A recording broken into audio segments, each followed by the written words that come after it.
Hello everyone! So, Legend of Korra Season 4 Balance has premiered today, online of course, because Nickelodeon doesn't know what they're doing. And instead of just doing my big season-long review that I did with Seasons 1 and 3 and did plan on doing for Season 2 but never really got around to it, I'm going to rip off Doug Walker and Rob Walker and A and Y, I guess, and do Legend of Korra vlogs. Because I really need to work on my not script writing, not reading off a script type words. I hope I'm really good at this by the end. I'm not sure how well I'll do with this one because this is very much, this one, the After All These Years, is very much a catch-up episode. It's, okay, here's what every character's doing, here's what Mako's doing, here's what Bolin is doing, here's what Opal and Kai are doing. And it does it pretty well, I have to admit. I didn't see much in terms of trailers. I know the trailer came out, but I didn't see it.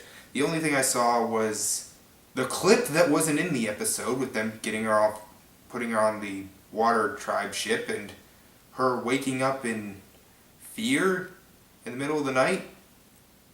Is that another episode? Because, or was that like, here is something to catch you up for this season? I don't know. I'm not going to have any editing in these. Just going to put it on just to save time because I like that. So anyway, this is set 3 years later. Okay, that was surprising because this is the shortest space between seasons. Like the first one, it's like over a year. The second one's like I'd say 6-7 months, and in this one it's 3. Like when did the first 1? It started on I remember doing my review for season 3 on the first day of classes, which was like the end of August. And I didn't do it long afterwards. Yeah, it did end in August. It's the beginning of October and it's starting and I'm like, what, why? But again, Nickelodeon doesn't know what they're doing. So anyway, the episode. I thought it was pretty good. Like I said, it's very much a catch-up episode. It's very much setting up everything, which is, I guess, what you're supposed to do in a season premiere, but the other ones did still have a story going on. This one is, what's this character doing? Here's a new character, here's another new character, here's a battle scene, that kind of stuff. And it works pretty well. You kind of have to when it's 3 years later. You can't just throw us into these things. Although they do mention it's 3 years later quite a bit. It's like, dude, it's been 3 years. Man, you can't get mad over something that happened 3 years ago. Thanks for that. But, again, you gotta take that with a grain of salt. So, the episode, I really do like the beginning. It's different. It's usually last time on Legend of Korra. This one is kind of like a vacation, sort of old-timey film, come to our public city, meet, what was it called? The Spirit Wilds? That's cool. This show completely went against my expectations. I thought they were going to do an entire season with the spirits. That's what I thought season 3 was kind of going to be, but then it wasn't. And then I thought this one might be it, but it wasn't. They're living in harmony now. I mean, maybe they'll do something with it, but it's okay, they're living in harmony.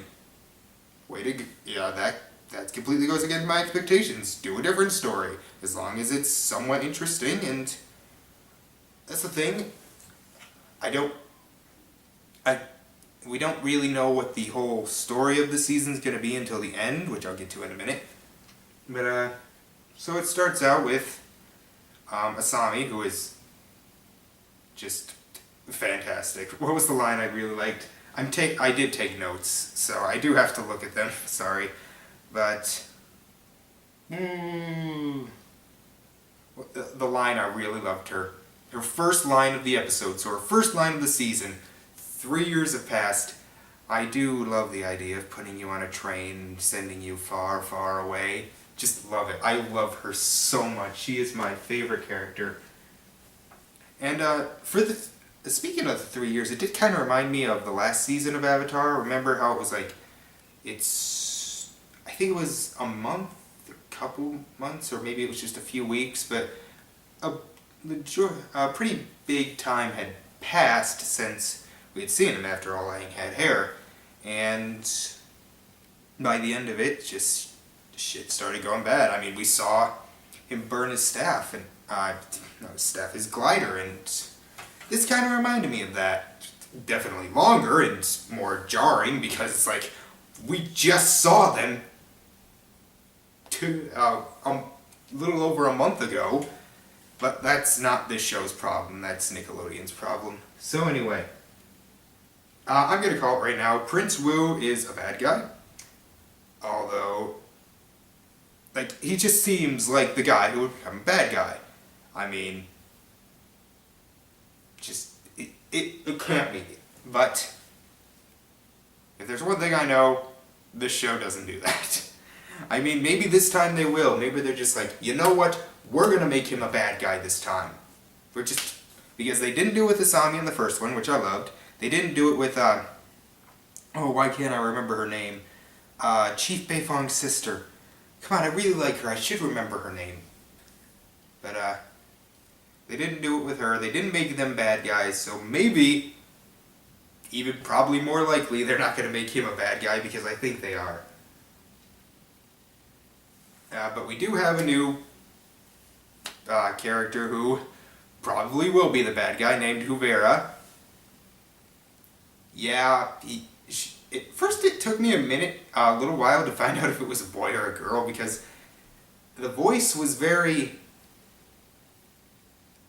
It was both feminine, masculine, or...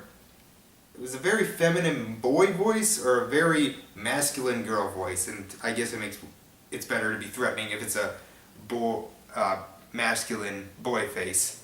So, oops, excuse me. So that was, she's quite intimidating and very, very good negotiator, I have to admit.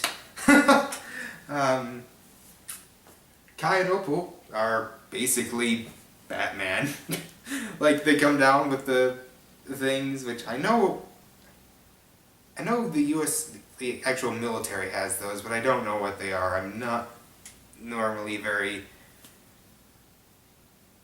knowledgeable of the military's technology. I know they have guns and tanks. Do they still have tanks? But, yeah, they probably take up the most amount of time in this story. They're trying to get food for this starving village. The governor wouldn't let Huvera take over, basically, so she could get them food. She's basically trying to make everyone united, the Great Uniter. Wasn't George W. Bush called that? But, so he denies it, and Opal and Kai do try to get food. And I like the line the farmer said. It just made me laugh. I don't know why.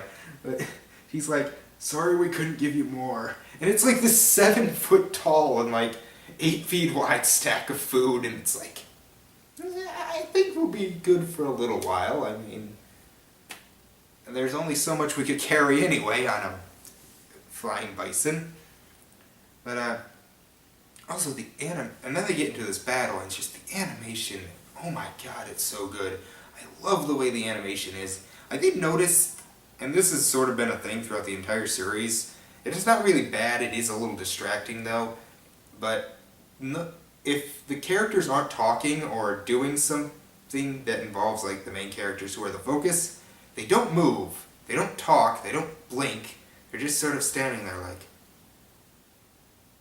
or cheering like, and that's been sort of a thing since the beginning, and I'm gonna guess Nickelodeon isn't giving them the biggest budget in the world, but the animation on just the action scenes and just the backgrounds, oh my god, it looked beautiful. And those robot things, those like Bioshock robots that come out of the train just like, doo, doo, doo. I'm like, Jesus. Milo the man, just as funny as Milo the boy. I love it. He's like, because Milo the boy is now Milo the man, and there's these anime monsters behind him. That made me just burst out laughing. I still don't know why I thought this kid was annoying the first season. Like, go back and watch my first season review. I said he was annoying, and I don't know why. Whenever I go back and watch the first season, I still laugh. Maybe I was just trying to think of stuff to criticize it for, but by God, just hilarious. I love that little thing. Varric's back. He didn't get much to do in this episode, but by God, I hope he does more, because that was one of the few small disappointments of book 3, was that you set him up, he's back, he's like awesome, and he's like funny, and he's awesome, and then he basically disappears after like episode 5. So I really hope they keep him. A lot of the characters definitely, you could tell, are grown up. Like even Kai at one point says, Mako Bolin's growing up, and it's like, you know, right? I do hope he gets a lot of funny lines. He did have a few in this one, but I do hope he is still just the lovable little scamp that we all knew from the first 3 seasons. Seriously, it is really jarring seeing him 3 years later after only a month. Like, seriously, Nickelodeon? Couldn't you at least wait until the beginning of 2015? Like, I remember Doug Walker talking about the season 3 premiere and saying, I've watched this instead of Transformers Age of Extinction. So that came out like the same time as Transformers Age of Extinction in theaters, and that just came out on DVD now, or like last week, or not even till this week, and it's like, you're taking, if the third season ends, and then you start the next season, and the time it takes a movie to get from theaters to Blu-ray, something's wrong. But as soon as this is over, I'm pretty much done with Nickelodeon, unless they come up with something really good. I don't want to make this down depressing, so there's one more thing I really want to talk about, and that's Korra. She wasn't in 90% of the episode, and I'm like, I remember the second commercial break came up on Nick.com, and it's like 14 minutes left out of 22, and it's like, where's Korra? Because like I said, I saw that one clip of her being loaded and then waking up from a dream, which I'm willing to guess is like going to be part of a flashback in a future episode. Just makes sense. But and then it's like we're at 19 minutes. Where is Korra? And then it's like, okay, she's coming, and then her dad is like, she left 6 months ago. She told us she was in Republic City. She's been sending letters, and I'm like, okay. That's when it really grabbed my attention. The rest of the episode is very good, and really well animated, some great action scenes, but it is mostly like, let's catch up with everything. That's when it's like, okay, what's going on? And then we see her in this, I guess, pro-bending, like, ghetto pro-bending arena, fighting this girl, and she's just getting her ass kicked, and it's like, alright, here's where we I might as well pull it off. I was way off in my Season 3 review. If you remember at the end of that, I said Korra was proud of herself. She was happy that everything was just going well. No, she was very, very sad. She was just depressed. And I found that out, like, literally as the video was just done rendering at, like, it was at like 98%. I'm like, shit, I'm not starting this over. So I put that annotation in. But I still say it did look like she was happy. I mean, a tear of joy. Like, she was basically paralyzed from the waist down. She couldn't talk. I mean, she couldn't move that much. So I thought she was happy. Like, it seemed like a very happy occasion. But no, she was sad. And in retrospect, that makes a lot more sense. So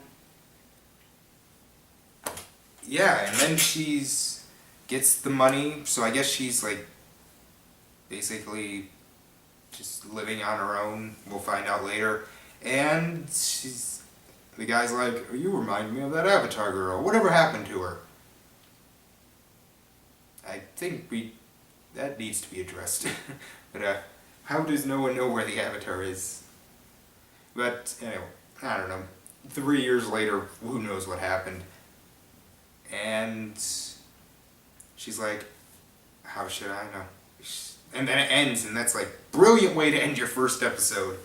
So, yeah, it was a bit weird seeing, it was very jarring having it 3 years later when we just saw them a month later, and that's probably the only real complaint I have, because we do have to play a lot of, okay, Mako's the bodyguard for the prince.